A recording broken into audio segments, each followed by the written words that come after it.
اللہ پر ایمان لائیں، کہیں کہ ہمارا رب اللہ ہے، پھر اس پر جم جائیں۔ ان پر فرشتوں کا نزول ہوتا ہے، نہ کوئی غم کرو نہ خوف، خوشیاں مناؤ جنت کی جس کا تم سے وعدہ کیا گیا تھا۔ اللہ کی ربوبیت پر اطمینان جب انسان کو ہو جاتا ہے، میرا رب اللہ ہے، ربی اللہ، انسان کے لیے نہ کوئی کھٹکا، نہ کوئی خطرہ، نہ کوئی خوف، نہ کوئی حزن۔ جو کچھ ہو رہا ہے کس کے علم سے ہو رہا ہے؟ اللہ کے علم سے۔ اللہ کے علم کے بغیر پتہ تک نہیں ہلتا۔ یہ کوئی اندھا بہرا مادہ نہیں ہے جس سے مجھے کوئی خوف ہو۔ اندھا بھینسا چلا رہا ہو اس سے تو ڈرنے کا ہر انسان کو ڈرنا چاہیے، نہ معلوم کس کو ٹکر مارے، لیکن نہیں، اس کائنات کو چلانے والا ایک سمیع و بصیر خدا ہے، وہ جو میرا دوست ہے، میرا ولی ہے۔ اللہ ولی الذین آمنوا یخرجہم من الظلمات الی النور۔ اللہ اہل ایمان کا ولی ہے، ساتھی ہے، پشت پناہ ہے، مددگار ہے، حمایتی ہے۔ بتائیے جسے یقین ہو جائے کہ اللہ میرا مددگار، اللہ میرا محافظ، اللہ میرا پشت پناہ، اللہ میرا حمایتی، اس کے لیے کوئی خوف ہوگا؟ اس سے کوئی ڈر ہوگا؟ میں مثال دیا کرتا ہوں بہت سادہ، پنجاب کے دیہات کی۔ وہ بڑا چودھری ہے اور کوئی غریب کسان ہے۔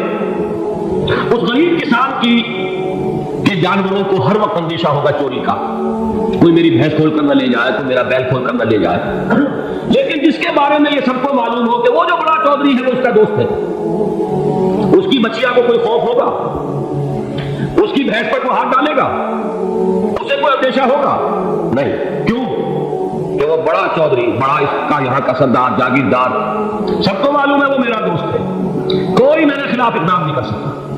اس دنیا میں یہ چھوٹی سی بات اگر آپ کے دلی اطمینان اور سکون کا باعث بن سکتی ہے تو ذرا تصور کیجئے۔ میں لفظ تصور استعمال کروں گا صرف اس لیے کہ اس کا ہم جس کو کہتے ہیں ادراک اور شعور کر نہیں سکتے، اگر کے ساتھ کر سکتے۔ اگر یقین ہو کہ اللہ میرا مددگار اور یقین ہو کہ اللہ ہر آن میرے ساتھ ہے، پھر کوئی خوف؟ کس کا خوف؟ کوئی شے اللہ سے بالا تر ہے؟ کوئی قوت اس سے زیادہ طاقتور ہے؟ کوئی اس کے ارادے کو بدلنے والا ہے؟ کوئی اس کی مشیت کے آڑے آنے والا ہے؟ یہی بات ہے جو حضور نے فرمائی، یہ ایمان کا حاصل ہے لب لباب، کہ دیکھو اچھی طرح اس بات کو ذہن نشین کر لو۔ ہمارے چینل روشنی خطاب کو سبسکرائب کریں۔ ڈاکٹر اسرار احمد رحمت اللہ کے لیے سورہ فاتحہ اور کامنٹ میں آمین لکھیں۔ اگر تمام انسان مل کر تمہیں کوئی نقصان پہنچانا چاہے نہیں پہنچا سکتے مگر جو کچھ اللہ نے لکھ دیا، اور تمام انسان مل کر تمہیں کوئی نفع پہنچانا چاہے نہیں پہنچا سکتے مگر وہ شے جو اللہ نے طے کر دی۔ آپ پھر میں کہوں گا ذرا تاریخ کیجیے، اسے فرض کیجیے، اسے سوچیے۔ اگر اس حدیث پر ہمارا دل چکا ہوا ہو تو کسی سے ڈر ہوگا؟ یہ مجھے نقصان نہ پہنچا دے، یہ میری رپورٹ خراب نہ کر دے، یہ میری انکریمنٹ نہ رکوا دے، یہ میرا یہ نہ بگاڑ دے، یہ میرے یہ نقصان نہ پہنچا دے۔ اس کا ڈر، اس کا ڈر، اس کا خوف، اس کی خوشامد، اس کے لیے جا کر طرح طرح سے اپنی عزت نفس کو ذلیل کروانا اس کے سامنے، یہ سب کچھ کیوں کرتا ہے انسان؟ جب سمجھتا ہے کہ اس کے ہاتھ میں میرا کوئی نفع ہے، اس کے ہاتھ میں میرے لیے کوئی ضرر ہے، یہ مجھے کوئی گزن پہنچا سکتا ہے، یہ مجھے کوئی نقصان پہنچا سکتا ہے، یہ میرے کوئی کام بنا سکتا ہے، یہ میری کوئی ضرورت پوری کر سکتا ہے، اسی کا نام شرک ہے۔ جہاں آپ نے یہ سمجھا کہ غیر اللہ کے اندر کوئی طاقت موجود ہے وہی شرک ہے۔ بتوں سے تجھ کو امید ہے، خدا سے نو امیدی، مجھے بتا تو صحیح اور کافری کیا ہے؟ شرک تو یہ ہے جس پر بھی تمہیں یہ خیال ہے کلمہ ہے، یہ کلمہ سوم لا حول ولا قوت الا باللہ، ذرا اس پر دل کو کبھی اگر آپ تصور کریں، دل فرض کریں، دل ٹھک جائے اس پر، کوئی طاقت نہیں۔ یہی بات تھی جو شیخ عبد القادر جیلانی رحمۃ اللہ علیہ نے اپنی وصیت میں اپنے بچے سے کہی۔ 11ویں دینے والے ہیں لیکن حضرت شیخ عبد القادر جیلانی کی وصیت اور تعلیمات کو کتنے لوگ نہیں جانتے ہیں؟ یہ جن مقامات تک پہنچے ہیں وہ کس چیز کی بدولت پہنچے؟ انہوں نے جو پیغام دیا وہ کیا تھا؟ اے میرے بچے، جس طریقے سے قرآن مجید میں حضرت لقمان کی نصیحتیں جو ہے نقل کر دی گئی، میں یہ عرض کروں گا بالفرض اگر قرآن حضرت عبد القادر جیلانی کے بعد نازل ہوا ہوتا تو شیخ عبد القادر کی یہ نصیحتیں بھی قرآن میں درج ہوتی۔ اتنی اونچی نصیحتیں ہیں۔ اے میرے بچے، اس حقیقت کو ذہن نشین کر لیں، لا فاعل فی الحقیقت ولا مؤثر الا اللہ، اس کائنات میں نہ کوئی فاعل حقیقی ہے نہ مؤثر حقیقی ہے سوائے اللہ. کسی شے میں کوئی تاثیر نہیں اگر اللہ نہ چاہے. آگ جلا نہیں سکتی اگر اللہ نہ چاہے. پانی ڈبو نہیں سکتا اگر اللہ نہ چاہے. زہر ہلاک نہیں کر سکتا اگر اللہ نہ چاہے. کوئی کس فائدہ نہیں پہنچا سکتی اگر اللہ نہ چاہے. تو در در پہ کیوں سر جھکاتے ہو؟ در در پر کیوں جبیں سائی کرتے ہو؟ سب کے سامنے کیوں ہاتھ پھیلاتے ہو؟ ایک اللہ سے مانگو. ایک اللہ کے سامنے زمین سر پر اپنی زمین رکھو. لا فاعل فی الحقیقت ولا مؤثر الا اللہ. نظر آتا ہے کہ پانی پیاس بجھا دیتا ہے.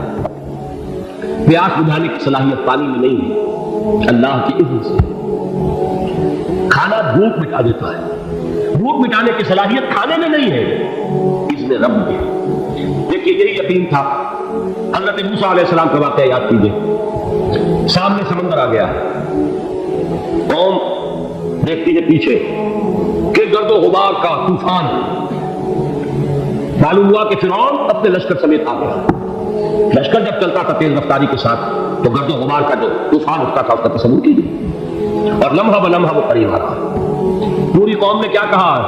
اے موسیٰ انا لمدرکون، اے موسیٰ ہم کو پکڑے گئے. قرآن مجید میں تو یہاں وہ باتیں نہیں لکھی ہیں، لیکن تورات میں یہ درج ہے کہ بنی اسرائیل جھگڑنے لگے، دست و گریبان ہو گئے موسیٰ کے ساتھ.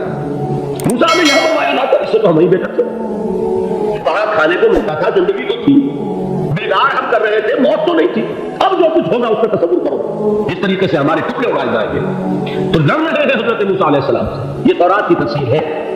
قرآن میں صرف اتنا آیا ہے، پریشان ہو کر انہوں نے کہا انا لمدرکون، موسیٰ ہم کو پکڑے گئے. اس وقت موسیٰ کا جواب کیا ہے؟ کلا ان معی ربی سیہدین. نہیں، میرے ساتھ میرا رب ہے، وہ راستہ دے گا. بتائیے کہاں راستہ نظر آ رہا ہے؟ یہ ہے ایمان بالغیب. راستہ نظر نہ آئے تب اللہ پر یقین ایمان ہے. جیب میں پیسے ہو اور تب دل کو اطمینان ہے تو ایمان کس پر ہوا؟ پیسے پر، اللہ پر نہیں. جب وسائل و ذرائع نہ ہو تو پھر یقین ہو کہ اللہ مسبب الاسباب ہے، وہ اسباب کا پابند نہیں ہے، وہ اسباب کا محتاج نہیں ہے، اسباب اس کے محتاج ہیں. اگر یہ یقین ہے تو اللہ پر ایمان ہے. یہ نہیں ہے تو تمہارا ایمان اسباب پر ہے، وسائل پر ہے، ذرائع پر ہے، مادیات پر ہے، اللہ پر نہیں. اس وقت کہاں راستہ تھا؟ وہ راستہ تھا سمندر ہے اور ادھر سے لشکر آ گیا. اللہ ان معی ربی سیہدین. اب دیکھیے ایمان کہہ دینا آسان ہے، ہوا معکم اینما کنتم، جہاں کہیں بھی تم ہوتے ہو اللہ تمہارے ساتھ ہوتا ہے. لیکن اس کا یقین قائم ہو جائے تو زمین و آسمان کا فرق واقع ہو جائے. یہی بات ہوئی حضور کے ساتھ. غار ہے، چھپے ہوئے ہیں محمد رسول اللہ اور آپ کے وہ یار غار ابو بکر صدیق رضی اللہ تعالیٰ عنہ. اقبال نے حضرت ابو بکر کی شان میں چند اشعار کا صرف، لیکن واقعہ یہ ہے کہ بھاری بھاری نظموں پر اور قصیدوں پر بھاری، طویل ترین نظمیں اور قصیدے ہوں ان پر بھاری. ہمتیں ابو بکر کی ہمت جو ہے، کشت ملت را جو اب جیسے بارش سے کھیتی اپجتی ہے، ابو بکر کی ہمت اور عزیمت اس امت کو اسی طرح سینچنے والی ہے. ثانیے اسلام و غار و بدر و قم، وہ دوسرے تھے اسلام میں، دوسرے. پہلے کون تھے؟ انا اول المومنین، حضور فرماتے ہیں سب سے پہلا ایمان لانے والا ہے. دوسرے ابو بکر. جیسے ہمارے ہاں یہ چلتا ہے اختلاف، حضرت علی پہلے ہیں کہ حضرت ابو بکر پہلے ہیں، لیکن اس میں بڑی خوبصورت تصویر قائم کی ہے علماء نے اور بہت صحیح ہے. چار کے بارے میں فیصلہ ہی مت کرو کہ کون پہلے. ان کی ایک عجیب تقسیم کر دی ہے. آزاد مردوں میں، بالغ مردوں میں سب سے پہلے ابو بکر، بچوں میں سب سے پہلے علی، خواتین میں سب سے پہلے خدیجہ، اور غلاموں میں سب سے پہلے زید بن حارثہ. بڑی پیاری تقسیم ہے. یہ چاروں ہی پہلے ہیں، ہر ایک کے لیے ولیت ہے. اور واقعہ یہ ہے کہ اگر زمانی اعتبار سے تعین ہوگا تو پہلے خدیجہ الکبریٰ آئیں گی رضی اللہ تعالیٰ عنہ. کسی اور سے بات کرنے کی نوبت بعد میں آ سکتی ہے، پہلے تو اہلیہ محترمہ سے بات ہوئی. آتے ہی پہلی وحی ہوئی ہے، ابھی تبلیغ کا حکم نہیں تھا.